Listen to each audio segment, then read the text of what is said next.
lembar balik, pulpen,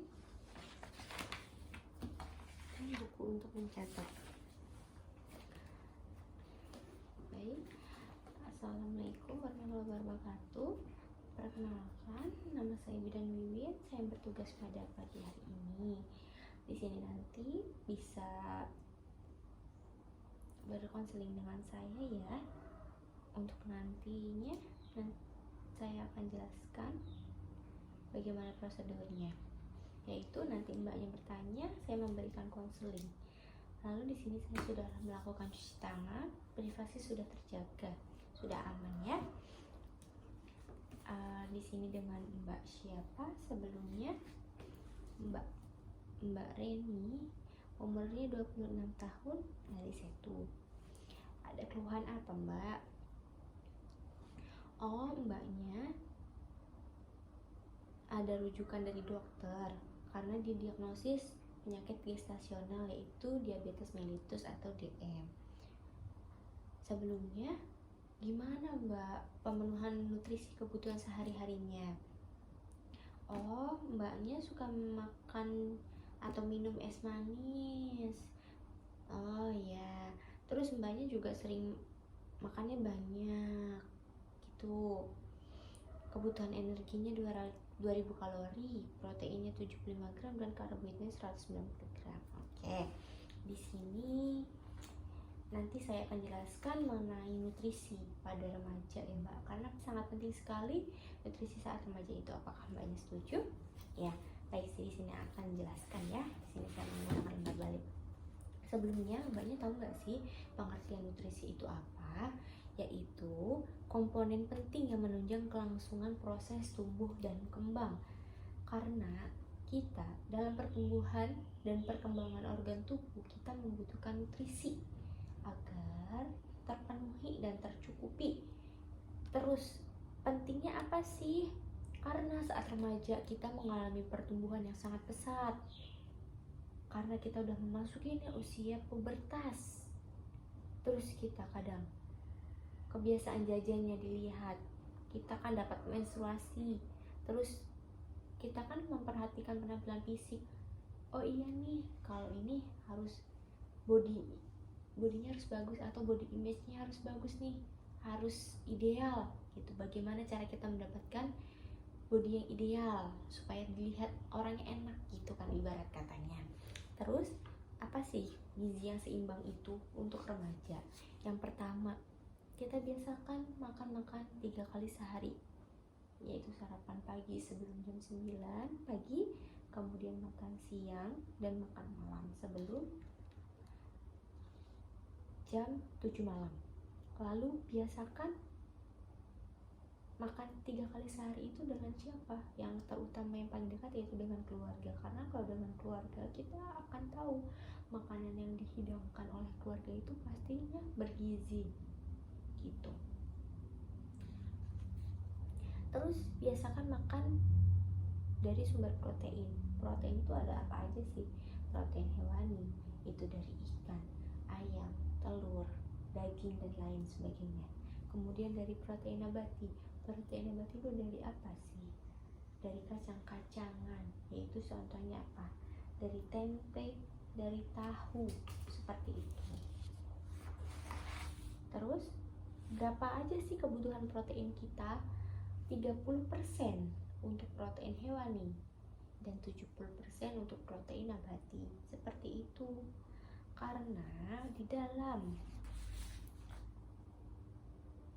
protein itu juga sebagai sumber vitamin dan asam folat, sebagai sumber antioksidan. Dan untuk kalau misalnya kita memenuhi kebutuhan protein kita dengan cukup, itu bisa mempertahankan tubuh kita tetap sehat dan kolesterol terkontrol dengan baik. Lalu perbanyak makan buah dan sayur, karena kita kebutuhannya juga bukan cuma makan nasi, makan lauk. Kita tetap butuh buah dan sayur karena apa? Kita butuh vitamin dan mineral dalam tubuh. Walaupun tidak banyak, tapi tetap dibutuhkan dan sangat penting karena sebagai antioksidan juga. Nah, contohnya apa sih buah dan sayurnya? Misalnya buah-buahan yang berwarna hijau dan gelap, misalnya brokoli, terong ungu, terus buahnya yaitu alpukat, pepaya yang mengandung serat. Karena apa? Kalau misalnya kita sudah minum air putihnya banyak, makannya telur, minum susu, makan tempe, tapi kita nggak makan buah sama sayur, sama aja kita kekurangan serat. Nanti timbulnya apa? Sembelit. Jadi kita harus imbang antara minum atau kebutuhan air, kebutuhan karbohidrat atau makan, kebutuhan protein yaitu hewani dan nabati, lalu vitamin dan mineral dari buah dan sayur. Terus kalau misalnya kita mau berangkat sekolah, kita bawa bekal lah dari rumah, sama bawa minum dari rumah. Karena apa? Selain kita irit, kita juga terutama sehat, terjaga kebersihannya. Karena kalau dari masak dari rumah kan kita tahu yang masak orang tua kita sendiri, terjaga kebersihannya, terus pastinya tercukupi gizinya. Kalau makan makanan di luar kita tidak tahu, soalnya kita terima jadi aja, kita nggak tahu apa, entah itu orangnya jorok, tidak pernah dicuci peralatan masaknya, sayuran atau bahan pangannya nggak pernah dicuci, asal masak aja gitu. Nanti timbulnya apa? Sakit perut gitu. Terus batasi makan makanan cepat saji, manis, asin, dan berlemak. Tadi mbaknya saya cek gula darahnya itu 300. Batas orang normal itu di bawah 200. Kalau di atas 200 itu dikatakan sudah memiliki penyakit gula atau diabetes. Lalu dari berat badan saja dan tinggi badan saja sudah tidak ideal. Tinggi badan mbak 160 dan berat badannya 60. Seharusnya jika tinggi badannya 160, itu paling tidak berat badannya 50 gitu. Terus gimana nih caranya biar ideal lagi berat badannya atau biar gulanya turun, gula darahnya turun? Yang tadi saya bilang, coba penuhi dulu makan 3 kali sehari, makan buah dan sayur, sumber proteinnya juga, minum air putihnya gimana, terus batasin makan dan minuman manis. Mbaknya kan katanya suka minum es manis. Nah coba sekarang perlahan-lahan dikurangi dulu minum manisnya, banyak minum air putih dan olahraga seperti itu, agar tidak terjadi kelebihan berat badan dan penyakit diabetes mellitus itu. Karena penyakit berawal dari diri kita sendiri. Kalau kitanya makanannya jorok, manis, terus asin, karena apa? Kalau kita makan yang manis terus nanti bisa jadi penyakit diabetes. Kalau kita sering makan makanan asin, takutnya nanti bisa darah tinggi. Kalau misalnya makan makanan berlemak, takutnya nanti jadi kolesterol. Maka dari itu kita harus penuhi makanan terlebih dahulu yang bergizi dan seimbang, cukupi kebutuhan vitamin dan mineral kita. Seperti itu.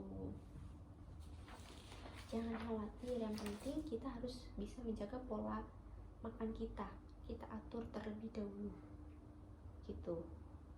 Oh, apa aja sih yang boleh dan gak boleh dimakan? Sebenarnya boleh makan manis, cuma jangan seharian makan manis dan besok makan manis terus.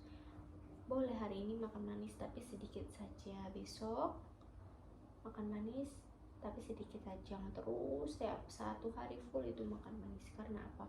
Kalau kita kekurangan gula, kita juga akan lemas. Kalau kita kebanyakan gula jadi penyakit diabetes dan kita akan lemas juga. Jadi kita harus imbang, semuanya itu harus imbang gitu.